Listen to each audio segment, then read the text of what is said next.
Mesdames et messieurs, bonjour et bienvenue dans ce nouvel épisode de votre podcast Légendes sportives.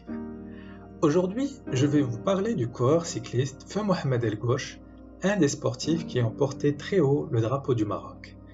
Né le 11 janvier 1936 à Casablanca, El Ghosh a débuté comme mécanicien de cycle avant de monter le vélo pour y accomplir des performances exceptionnelles et devenir la légende du cyclisme marocain. Oui, je dis bien la légende du cyclisme national car il détient un palmarès très riche. Son terrain d'action de prédilection a été le Tour du Maroc qu'il a remporté à 3 reprises en 1960, 1964 et 1965. Il y a été également classé de nombreuses fois aux places d'honneur, à un deuxième rang lors du Tour de 1967, remporté par le champion du monde et médaillé olympique le Suédois Gösta Petersson, et une troisième place lors des éditions de 1959, 1968 et 1969. Juste ce qu'il faut mentionner à ce sujet, c'est que durant les années 60, le Tour du Maroc était très suivi par le peuple marocain, que ce soit à la radio ou sur le bord de la route.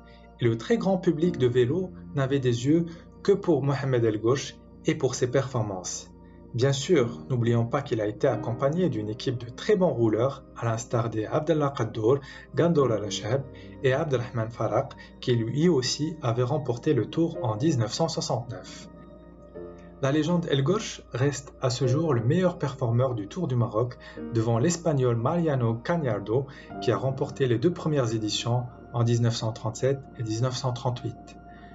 Multiple champion du Maroc avec le CMC, Cercle municipal de Casablanca, Mohamed El Ghosh est le premier cycliste marocain à avoir brandi le drapeau national à l'issue d'une compétition internationale. C'était lors de sa victoire à la 10e étape du Tour d'Égypte en 1957.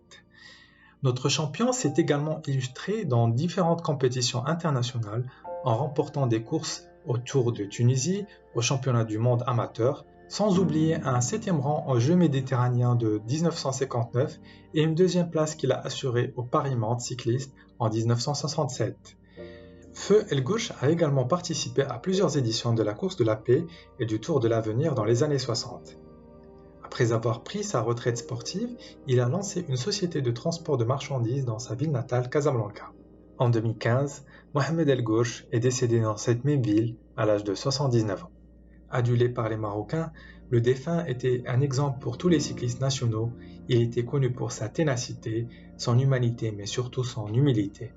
Cette humilité propre au vrai champion et qu'il avait toujours su garder tout au long de sa carrière.